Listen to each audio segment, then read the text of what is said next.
I'm again being without a loved one for so many years, never knowing where they can be or if they are okay. The Crabtree family have been feeling this way for over 20 years. Here is a story of David Allen Crabtree. I'm going to bed. I love you, David Crabtree told his siblings as he passed through the living room of his family's home in Locust Grove, Oklahoma on the evening of April 9th, 2000. This fleeting interaction is one of the last memories the Crabtree family has of their son and brother, David, from the night he went missing 20 years ago. David Crabtree was 13 years old in the spring of 2000.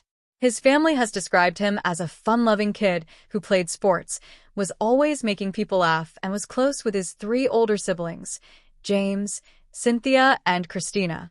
He was a good boy, said Brenda Miller, David's mother. When he was 8 or 9, he was a wrestler. He's got trophies and medals from when he wrestled. And he wanted to do everything his brother did. If James played football, David played football. If James was a pitcher, David was a pitcher.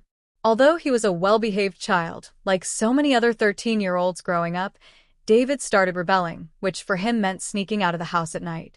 David began to act differently, Brenda said of the weeks leading up to his disappearance. A few days before he vanished, David had snuck out of the house and was stopped by police in a car driven by an older boy. He was cited for breaking curfew, and Brenda came to pick up her son and bring him home. David was never argumentative. I would go find him, and he would come home. He was never loud, and he would never argue with me. He would just come home, she explained. On that early April night David was last seen. Sometime after saying goodnight to his family, David snuck out of his bedroom window. Later, at around 10 p.m., James went to check in on his younger brother and noticed David wasn't in bed. David's sister would later remember that she saw 3 boys waiting for her brother outside his window that evening. They had asked her to come out with them too, but she refused. David told his sister he would see her tomorrow and left.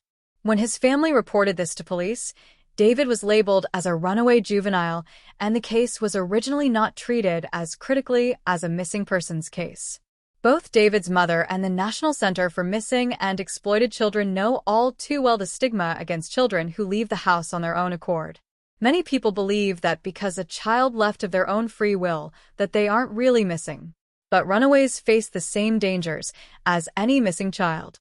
I want to tell David that we love him and miss him. Our hearts will be broken until he returns home. He's got nieces and nephews now, and we want to know that he's safe. I just want to hear him say "Mama" again.